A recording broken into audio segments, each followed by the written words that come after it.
Veteran and his dog camped in Yellowstone. What they discovered in the hidden cave. No one expected you're about to witness a discovery that rewrites everything we know about Yellowstone and the secrets buried beneath America's first national park. This is the true story of a veteran and his loyal dog who found a cave that wasn't on any map, containing evidence of something that the government has been hiding for over a century. What they uncovered links Native American prophecies, geological mysteries, and a truth about Yellowstone that will leave you questioning everything. Before we reveal this mind-blowing discovery that changes our understanding of one of Earth's most dangerous supervolcanoes, please hit that like button, subscribe to our channel and ring the notification bell.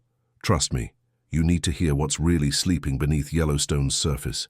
The September air in Yellowstone carried the first hints of winter as David Hartley set up his camp in the backcountry, 20 miles from the nearest road and well beyond where most tourists ever ventured. His companion, a golden-coated Labrador Husky mix named Kodiak, circled the campsite with the methodical precision of a dog who'd done this routine hundreds of times. They were in the Thoroughfare region, the most remote area in the lower 48 states, where grizzly bears outnumbered humans, and the landscape looked much as it had when the Shoshone and Crow nations called it home. David had been coming to Yellowstone for 3 years now, ever since his medical discharge from the Marines following his third deployment to Afghanistan. The IED that had taken his left leg below the knee and left him with a traumatic brain injury had ended his military career, but it had also led him here, to these wild places where the silence was broken only by natural sounds and where his hypervigilance actually served a purpose. Kodiak had been with him for 2 of those years, trained not just as a service dog, but specifically for wilderness assistance, able to carry supplies, detect dangerous wildlife, and most importantly, sense the onset of David's seizures before they happened. This particular trip was supposed to be routine, 5 days in the backcountry, photographing the autumn elk rut for a wildlife magazine that had started buying his work. It was one of the few ways David had found to make money that didn't require him to be around people, didn't trigger the anxiety that made normal jobs impossible. Just him, Kodiak, and the wilderness that had become his therapy. They'd been hiking for 6 hours that day, following game trails through lodgepole pine forests and across meadows where the grass had turned golden with the season. David's prosthetic leg ached. It always did after long hikes, but the pain was manageable, familiar. What wasn't familiar was Kodiak's behavior. The dog had been increasingly agitated for the last hour, not in the way that signaled wildlife or danger, but something else. He kept deviating from the trail, pulling northeast toward an area David had never explored, a section of thermal features and unstable ground that park rangers discourage people from entering. "What is it, boy?" David asked, trusting the dog's instincts. In Afghanistan, he'd learned that dogs could sense things humans couldn't: IEDs, ambushes, changes in air pressure that preceded attacks. Kodiak had that same quality, that ability to perceive what David's damaged senses might miss. The dog led him through increasingly difficult terrain, around steaming fumaroles and past pools of water that bubbled with geothermal activity. The sulfur smell was overwhelming, but underneath it, David detected something else, a metallic scent that didn't belong. Kodiak was locked onto it, moving with the determined focus he showed when tracking wounded game. They created a rise, and David stopped, staring. Below them was a depression in the earth, roughly circular, about 50 feet across. It looked like a sinkhole, but the edges were too regular, the walls too smooth. Steam rose from vents around its perimeter, but the center was clear, and there, partially hidden by a fallen tree, was an opening, a cave entrance that the settling earth had recently exposed. Kodiak was already descending, picking his way carefully down the loose scree. David followed more slowly, his prosthetic making the descent treacherous. As they approached the cave entrance, David noticed something that made him stop: symbols carved into the rock around the opening. They were old, weathered, but deliberately made. Some looked Native American, but others were different, older maybe, or from a culture he didn't recognize. The cave mouth was large enough to walk through upright, which was unusual for natural caves in this area. David pulled out his headlamp and shone it into the darkness. The beam revealed a passage that sloped downward, walls that were too smooth to be natural, and more of those symbols carved at regular intervals. Every instinct from his marine training said not to enter an unknown cave alone, especially one that showed signs of human modification. But Kodiak had already entered, and David could hear him moving ahead, not barking, but making small whining sounds that meant he'd found something significant. David followed, his headlamp beam dancing across walls that became increasingly artificial the deeper they went. This wasn't a cave, it was a tunnel, carved from the volcanic rock with tools and techniques that must have taken enormous effort.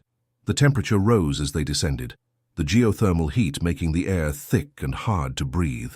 After about 100 feet, the tunnel opened into a chamber that took David's breath away. It was circular, maybe 30 feet across, with a domed ceiling covered in more symbols. But it was what was in the center that made him stop and stare. A pool of water, perfectly circular, that glowed with an internal light. The water wasn't blue or green, but a color David had no name for, something between silver and gold that seemed to shift as he watched. Kodiak was sitting at the pool's edge, absolutely still, staring into the water with an intensity David had never seen from him. The dog's fur was standing on end, but he wasn't showing fear. It was more like recognition or awe. David approached slowly, and as he got closer, he realized the pool wasn't just water. There were objects in it, suspended at different depths, preserved perfectly despite what must have been centuries or longer. He could see tools, weapons, items of clothing, and something else. Bones, human bones, arranged in deliberate patterns. But there was more. On the walls around the pool were what looked like metallic panels, covered in writing that wasn't carved, but somehow embedded in the metal itself. The writing shifted between scripts. Some he recognized as Native American pictographs, others as Chinese, Sanskrit, Egyptian hieroglyphics, and languages he couldn't identify at all. David pulled out his phone to take pictures, but it was dead, not just out of battery, completely dead, as if the electronics had been fried. His digital camera was the same. Even his LED headlamp flickered and dimmed near the pool, though it still functioned. That's when he noticed the journal. It was on a natural shelf of rock, wrapped in what looked like oilcloth. Modern, not ancient. David picked it up carefully and unwrapped it.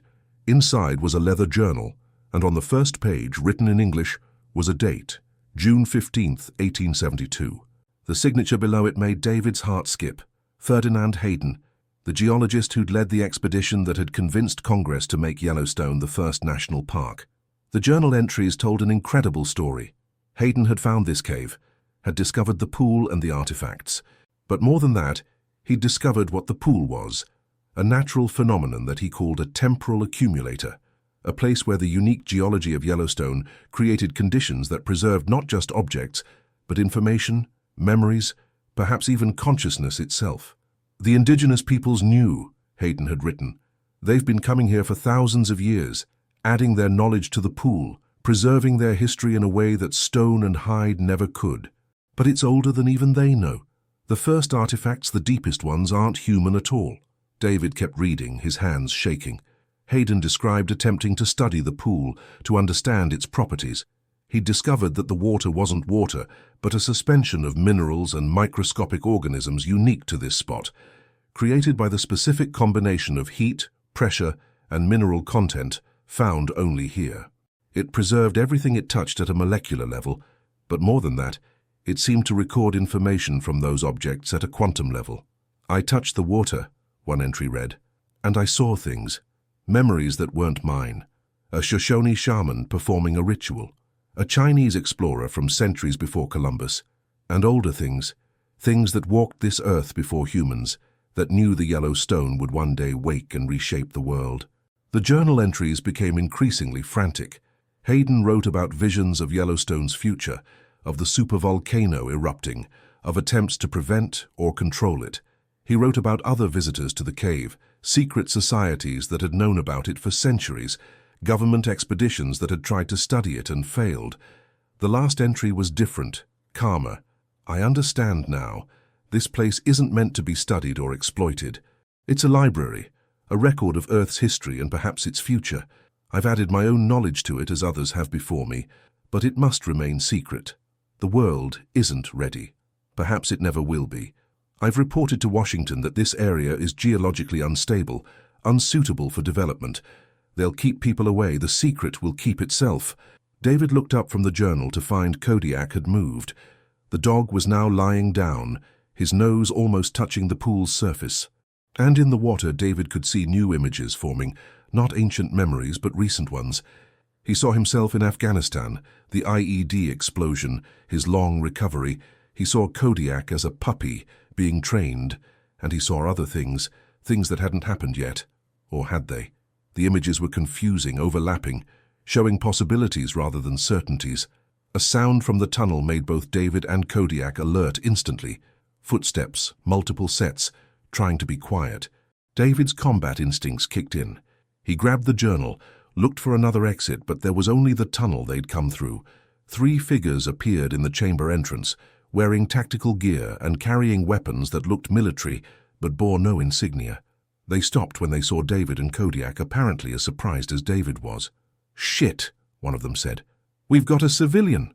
The leader, a woman with short cropped hair and sharp eyes, lowered her weapon slightly. "Mr. Hartley, you need to come with us now. How do you know my name? We've been tracking you since you entered the restricted zone. This area is off limits for reasons that go way beyond geological instability. You're not Park Service. No, we're from an agency you've never heard of, tasked with protecting sites like this. And right now, we need to evacuate. Our sensors show seismic activity building. This whole area could collapse." As if to emphasize her point, the ground trembled. Small rocks fell from the ceiling, splashing into the pool. The glowing water began to bubble more vigorously. "We can discuss everything else later," the woman said, "but right now, we need to move." David didn't trust them, but the increasing tremors made the decision for him. He called Kodiak, and they followed the 3 agents back through the tunnel. Behind them, he could hear the pool boiling, could smell ozone and something else, time itself seeming to burn. They emerged into daylight just as a massive tremor shook the ground. The depression collapsed inward with a sound like thunder, the cave entrance disappearing under tons of rock. Steam erupted from new vents, and the air shimmered with heat. "Move!" the woman shouted. They ran, Kodiak leading the way with his superior instincts for safe ground. David's prosthetic made running difficult, but adrenaline pushed him forward. Behind them, the earth continued to convulse, geysers erupting where none had been before, the landscape literally reshaping itself. They reached a ridge and stopped, looking back. Where the cave had been was now a smoking crater, surrounded by new thermal features. The secret, whatever it truly was, had been sealed again by the earth itself. The woman turned to David. "I'm Agent Sarah Park. My team and I monitor sites of special geological and historical significance. What you found down there, how much did you see?" David considered lying, but decided against it. These people had tracked him, knew who he was. "I saw the pool, the artifacts. I found Hayden's journal." Park's expression tightened. "You read it?" "Yes." She spoke into a radio, using codes David didn't recognize. Then she turned back to him. "Mr. Hartley, we need to debrief you. What you've discovered is classified beyond anything you can imagine. You can't classify something that predates your government by thousands of years. No, but we can classify knowledge of it. That pool, what it contains, what it represents. If that information became public, it would cause panic, maybe wars. Because it proves we're not alone, or weren't." Park studied him. "You were a Marine. You held security clearances. Once. Then you understand that some secrets protect people. This is one of them." They were interrupted by the arrival of a helicopter, black and unmarked. More agents emerged, setting up equipment, taking readings of the collapsed area. Park led David to a field command post they'd established. Inside were monitors showing satellite feeds, seismic readings, and other data David couldn't interpret. "The pool you found," Park explained, "is one of 7 known sites worldwide with similar properties. We think they're connected, part of something larger. The indigenous peoples of each region knew about them, protected them, added to them. But the knowledge was lost or hidden as those cultures were displaced. What are they? We don't know. Not really. Recording devices. Libraries. Some think they're beacons sending information somewhere else. The materials in the water are unlike anything else on Earth. They store information at a quantum level, possibly across dimensions or time. And the non-human artifacts Hayden mentioned." Park hesitated. "Yellowstone sits on a supervolcano, you know that. But what most people don't know is that it's not random. The hotspot moves or appears to, creating a chain of calderas across North America. Something is directing it, has been for millions of years. Something, the deepest artifacts in the pools, the oldest information, suggests that Earth has been visited, maybe colonized repeatedly. Different species, different times. Some stayed, evolved, became us. Others left marks, messages, warnings. David absorbed this, his scientific mind struggling with the implications. And the visions? The future events? The pools don't just record the past. They seem to exist partially outside normal time. People who touch the water sometimes see possible futures, probability paths. It's why every government that's known about them has tried to control them. But you can't control them. No. As you saw, they protect themselves. When threatened, they seal or destroy themselves. We've lost 2 in the last century to people who tried to exploit them. Kodiak, who'd been lying quietly beside David, suddenly stood, hackles raised, staring at the monitors. On one screen, the collapsed area was shown in thermal imaging. Something was moving beneath the rubble. Something hot, getting hotter. "That's not possible," one of the technicians said. The cave was completely collapsed, but the readings didn't lie. Something was rising from where the pool had been, pushing through tons of rock like it wasn't there. The thermal signature was unlike anything David had seen. Organized, deliberate, alive. "Evacuate," Park ordered. "Everyone out now." They ran for the helicopter as the ground behind them exploded upward. Not in a volcanic eruption, but something else. A pillar of that strange water from the pool, rising impossibly into the air, defying gravity. It hung there for a moment, a column of liquid light 100 feet tall, then began to change shape. Images formed in the liquid. Faces, symbols, entire scenes playing out like a 3-dimensional movie. David saw the history of Yellowstone compressed into seconds, massive eruptions, ice ages, the rise and fall of civilizations, but also other things, craft in the sky that weren't human, beings that walked upright but weren't mammalian, technologies that looked like magic. Then the images shifted to the present, to the future. David saw Yellowstone erupting, but not naturally, triggered deliberately, controlled. He saw survivors, underground cities, a civilization that had learned to harness the volcano's power, and he saw himself, older, standing before another pool in another place, adding his own memories to the eternal record. The vision lasted maybe 30 seconds. Then the column of liquid collapsed, splashing down like rain, but leaving no trace. Where it had been, the ground was smooth, unmarked, as if nothing had ever happened there. The helicopter lifted off, but David kept watching through the window. The collapsed area was healing itself, grass already growing over the disturbed soil at an impossible rate. Within hours, he knew there would be no sign that anything had ever been there. "What was that?" he asked Park. "We don't know. It's happened before, at other sites. We think it's a kind of backup system. When a pool is destroyed, it uploads its contents somewhere. Then it moves, finds a new location, starts again. So the knowledge is preserved. Always. That's what scares some people in my organization. We can't control it, can't destroy it, can't even fully access it. It exists according to its own rules, its own purpose." They flew to a facility David wasn't supposed to see, hidden in the mountains north of Yellowstone. It looked like a research station, but felt like a military base. David was debriefed for hours, asked to describe everything he'd seen, everything he'd read in Hayden's journal. "We need to know," Park explained, "because you might be the last person to ever access that particular pool. They don't usually reappear in the same place." "What about Kodiak?" David asked. His dog had been taken for examination but seemed fine, just tired. Animals react differently to the pools than humans. They don't see visions, don't get overwhelmed by the information. We think they experience it more purely. Your dog may have absorbed more from that pool than you did, just in a different way." "What do you mean?" "Watch him over the coming weeks. Animals that have been exposed to the pools sometimes develop unusual abilities. Enhanced intelligence, perception, sometimes even what looks like precognition." David was released after signing documents that would have him imprisoned if he ever spoke about what he'd seen. But they also offered him something unexpected, a job. "We need people who can find these sites," Park explained. "People who understand wilderness, who animals trust, who can handle the psychological impact of what they might discover. Your military background, your experience with Kodiak, your reaction to the pool, you're exactly what we're looking for." "I'm disabled," David pointed out, gesturing to his prosthetic. "I hiked 20 miles into the backcountry and discovered a site we've been looking for since Hayden's journal surfaced in 1962. Your disability doesn't define your capability." David looked at Kodiak, who was watching him with those intelligent eyes that seemed even more knowing now. "What would I be doing exactly?" "Finding and protecting sites like the one you found. There are more out there, hidden, waiting.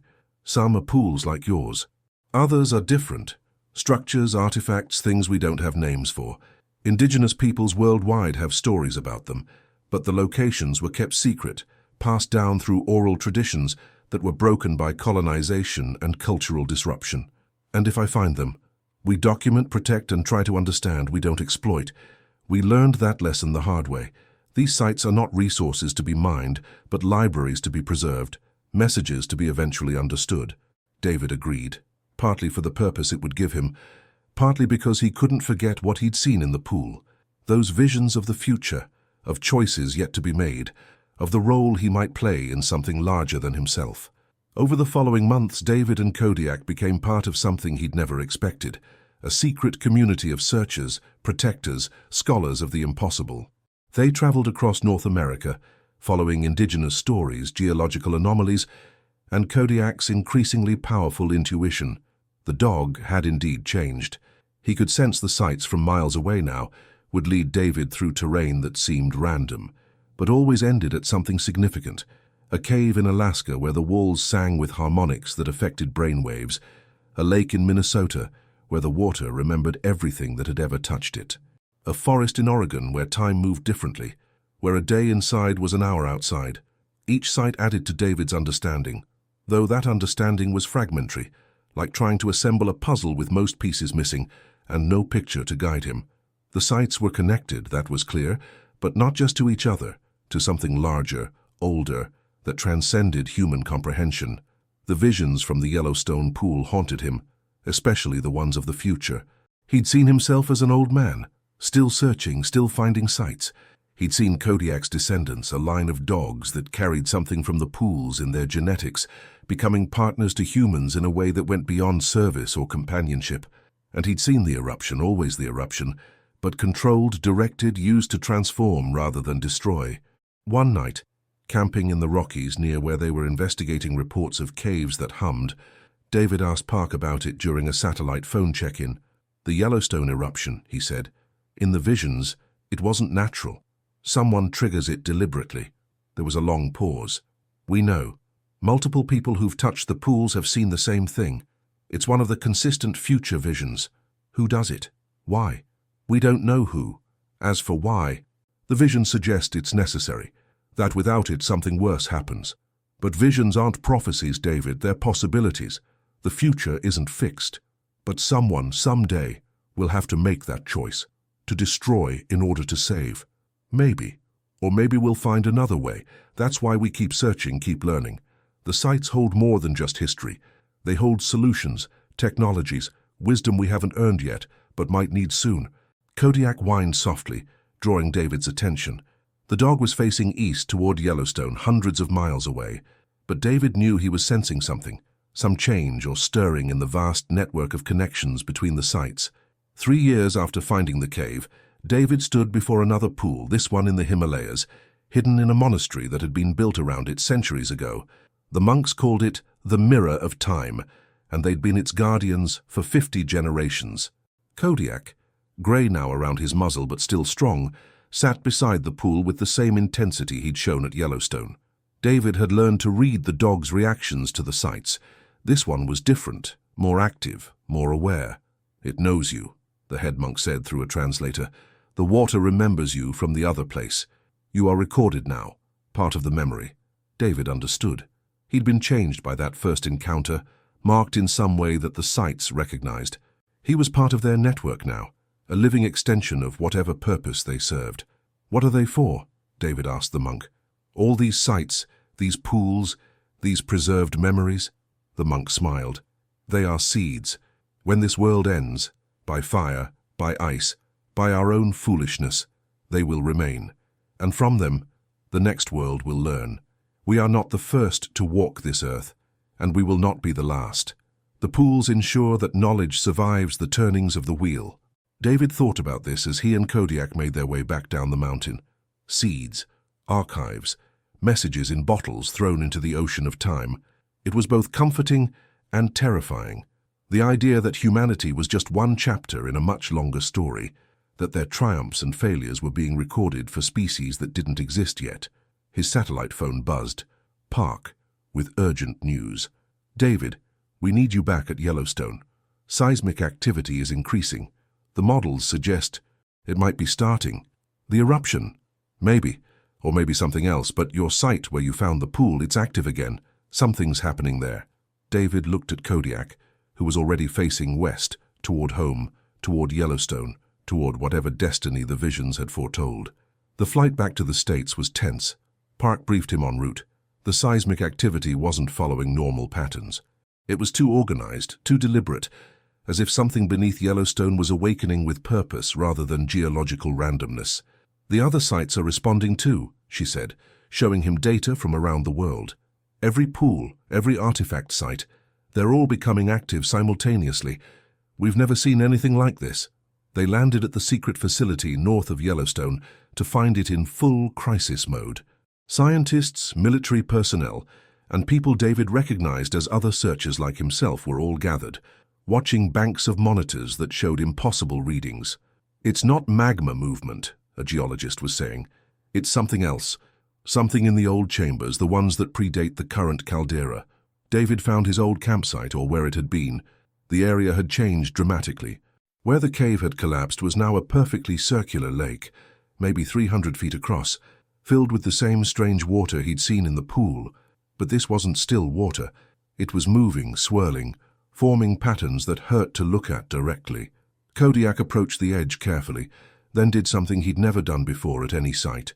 He howled, long and mournful, a sound that seemed to echo from the water itself. And the water answered. A column rose from the center of the lake, not violently but slowly, deliberately. It formed a shape, humanoid but not human, tall and thin with features that seemed to shift between forms. It spoke, not with sound, but directly into the minds of everyone present. The time of choosing has come. The fire beneath will wake as it has before, as it must again. But this time, you will guide it. The knowledge has been preserved. The teachers have been prepared. The choice is yours, destruction or transformation. David stepped forward, feeling the pull of destiny he'd seen in his visions. Who are you?